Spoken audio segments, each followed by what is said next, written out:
Hi అండి. తెలుగు కథల ప్రపంచంకు స్వాగతం. ఇవాళ అపకారికి ఉపకారము చేయరాదు అనే మరో నీతి కథను వినేద్దామండి. ఒకానొక దట్టమైన కీకారణ్యంలో ఒక పాము ఉంటుండేది. దానిని చూచి అడవిలోని జంతువులన్నీ ఎంతో భయపడేవి. తన పట్ల జంతువులు చూపుతున్న భయం కేవలం తన గొప్పతనం వల్లనేనని ఆ పాముకెంతో గర్వంగా ఉండేది. అందువల్ల అది కన్ను మిన్ను కానకుండా ఆ అడవిలో ఎంతో పొగరబోతుతనంతో తిరుగుతూ ఉండేది. అది వస్తున్న చడి వినిపించేసరికి జంతువులు దాని త్రోవ నుండి తప్పుకుపోతూ ఉండేవి. అసలే విష జంతువు, అందులోనూ గొప్పదానినన్న గర్వంతో ఎంతో పొగరుగా తిరుగుతున్నట్టిది. తీరా దాని కంటపడితే ఏమి మాట్లాడుతుందో ఏమంటుందో, ఆ మాటల దూకుడులో పౌరుషం ఉంది. కాటు వేస్తే ఆ విషయానికి ప్రాణాలు కోల్పోవాలి. ఎందుకొచ్చిన ముప్పు? తప్పుకు తిరిగితేనే మంచిదని జంతువులేవి దాని సరసకు రాకపోవడం వల్ల అది తిరుగాడే పరిసరాలలో ఒక్క పెట్టైనా ఉండేది కాదు.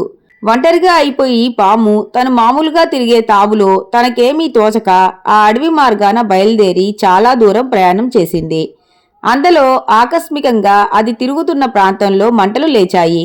దాన్ని తప్పుకుపోవాలన్న తొందరలో వెనక్కి మరలింది పాము. అంతలో అటు పక్క కూడా మంటలు వ్యాపించినాయి. క్షణాల్లో ఆ పాము చుట్టూ ఉన్న పొదలంటుకొని ఆ మంటల మధ్య అది ఇరుక్కుపోయింది. బయటపడే మార్గం తోచలేదు. నన్ను రక్షించండి, నన్ను రక్షించండి అంటూ గట్టిగా కేకలు పెట్టనారంభించింది. ఆ అడవి మార్గాన అటు పక్క గ్రామానికి పోతున్న ఒక రైతు చెవులకి ఆ కేకలు వినపడ్డాయి. ఎవరో ఆపదలో ఉన్నారని ఆ రైతు ఆ కేకలు వినపడుతున్న దిక్కుగా వెళ్ళాడు.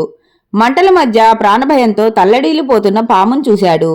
అది దుష్టజంతువైనా సంకోచించకుండా ఆ రైతు తన చేతి కొనకు సంచిని కట్టి ఆ మంటల మధ్యకు పెట్టి పట్టుకున్నాడు.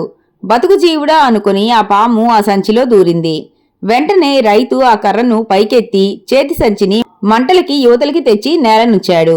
ఆ సంచిలో నుంచి చర్రున యువతలకి వచ్చింది పాము. ప్రాణభిక్ష పెట్టినవాడన్న ఆలోచనైనా ఆలోచించకుండా బుసలు కొడుతూ కస్సున పైకి లేచి ఆ రైతును కాటువేసింది. పాపం రైతు పాము విషం తలకెక్కి నోట సొంగలు కక్కుతూ నేలబడి ప్రాణాలు వదిలాడు. ఉపకారానికి పోయి మరణాన్ని తెచ్చుకున్నాడా రైతు. కనుక ఉపకారమే అయినా సజ్జనులకు చెయ్యాలి గాని దుష్టులకు చేయకూడదు. ఇంతటితో కథ కంచికి మనం ఇంటికి. ఈ కథ గనక మీకు నచ్చినట్లయితే లైక్ చేసి, షేర్ చేసి, కామెంట్ చేసి మన ఛానల్కి సపోర్ట్ చేసేయండి ఫ్రెండ్స్. ఇక ఉంటానండి. By by.